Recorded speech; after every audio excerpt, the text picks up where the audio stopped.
রাজনৈতিক টানাপোড়েন ও নানা হিসাব নিকাশের পর দেশ যখন নির্বাচনের দিকে এগুচ্ছে ঠিক তখনই ঘনীভূত হচ্ছে একপক্ষীয় নির্বাচনের আশঙ্কা। জনমনে প্রশ্ন জাগছে, এ নির্বাচন কি আদৌ অংশগ্রহণমূলক হবে নাকি আগের ৩টি ভোটের মতো এবারও একপক্ষীয় নির্বাচনের পুনরাবৃত্তি ঘটবে। রাজনৈতিক অঙ্গনে এখন এই নিয়েই চলছে তীব্র আলোচনা। বিএনপি ও জামায়াতে ইসলামী এখন পরস্পর বিরোধী অবস্থানে। ছোট বড় অনেক রাজনৈতিক দলই বিভক্ত দুই বলয়ে, তবুও তাদের সবার পরিচয় এখন আওয়ামী লীগ বিরোধী।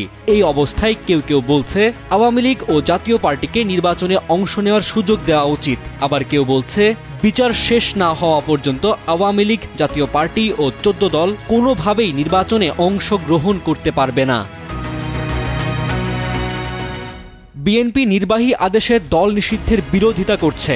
দলটির নেতারা বলছেন, কোনো রাজনৈতিক দলকে নিষিদ্ধ করার বিষয়টি বিচারিক প্রক্রিয়ার মাধ্যমে নির্ধারিত হওয়া উচিত। অন্যদিকে গণ অধিকার পরিষদ, জামায়াতে ইসলামী এবং এনসিপি বলছে, আওয়ামী লীগ ও জাতীয় পার্টির মতো দলগুলোই অতীতে স্বৈরাচার ও ফ্যাসিবাদ টিকিয়ে রেখেছিল, তাই তারা নির্বাচনে অংশ নেওয়ার যোগ্য নয়। ফলে দেখা যাচ্ছে আগের মতোই রাজনীতির মেরুকরণ আরও গভীর হচ্ছে।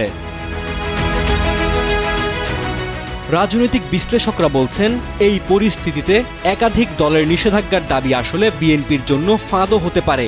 তারা বলছেন, একটি অন্তর্ভুক্তিমূলক নির্বাচন চাইলে সবার অংশগ্রহণ নিশ্চিত করতে হবে। ঢালাওভাবে দল নিষিদ্ধের দাবি আসলে বিএনপিকেই বিপাকে ফেলতে পারে। এছাড়া আওয়ামী লীগ, জাতীয় পার্টি ও ১৪ দলকে বাদ দেওয়ার পর যদি বিএনপি বিরোধী দলগুলো শেষ মুহূর্তে নিজেদের স্বার্থে নির্বাচন থেকে সরে দাঁড়ায়, তবে আবারও একপক্ষীয় নির্বাচনের পুনরাবৃত্তি ঘটতে পারে।